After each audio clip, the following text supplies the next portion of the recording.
নমস্কার বন্ধুরা, অরুন্ধতী রান্নাঘরে আপনাদের সবাইকে স্বাগত।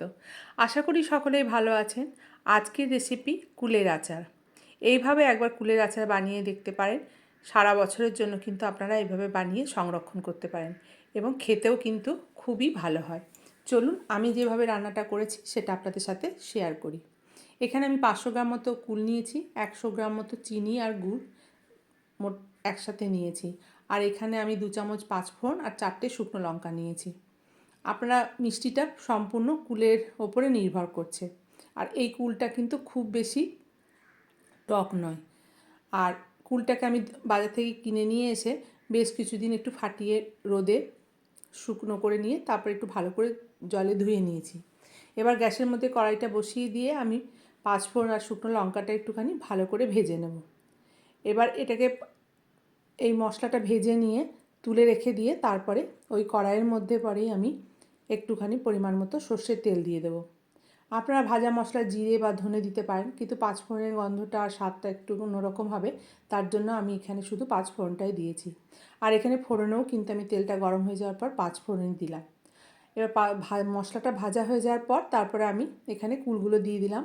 আর কুলগুলো দিয়ে এটাকে একটু ভালো করে নাড়াচাড়া করে নেবো। যেহেতু কুলগুলোর গায়ে একটু জল আছে সেহেতু একটুখানি যতক্ষণ না পর্যন্ত জলটা একটু শুকনো হয়ে যাবে ততক্ষণ পর্যন্ত কিন্তু এটাকে ভালো করে ভেজে নিতে হবে। এটা ভাজা হয়ে গেছে মোটামুটি।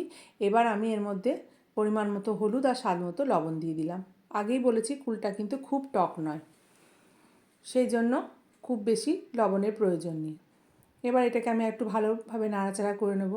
এই সময়ই আমাদের কুল পাওয়া যায়, অন্য সময় সারা বছর পাওয়া যায় না। তার জন্য এই সময়তেই একটুখানি বেশি করে কুল কিনে আচার করে আপনারা সারা বছর রাখতে পারেন। আমি এখানে গুড় আর চিনিটা দিয়ে দিলাম।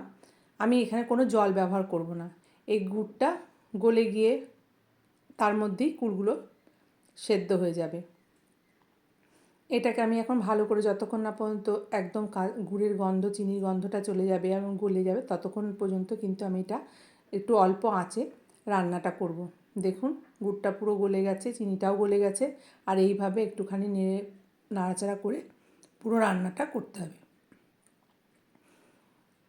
এবার মোটামুটি আমার রান্নাটা কমপ্লিটের দিকে, বেশ দেখতেও কিন্তু খুব সুন্দর হয়েছে। এবার আমি এর মধ্যে যে ভাজা মশলাটা ভেজে রেখেছিলাম সেটাকে ভালো করে মিক্সিতে গুঁড়ো করে নিয়েছি। আর এবার এর ওপরে আমি ভাজা মশলাটা ছড়িয়ে দেব। কালারটা দেখুন কি ভালো এসছে। আমি মশলাটা ছড়িয়ে দিলাম। এবার এটাকে খুব ভালো করে মিশিয়ে নেব। মিশিয়ে নিয়ে আমি এটা একটা বাটিতে তুলে রেখে দেব।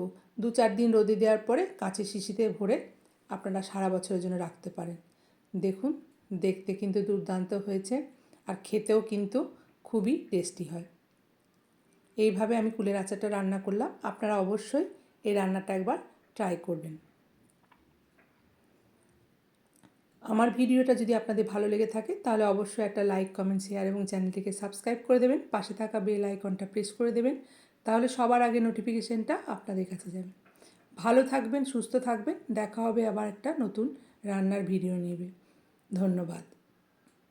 আর অবশ্যই কমেন্ট করে জানাবেন আমার রান্নাগুলো আপনাদের কেমন লাগছে।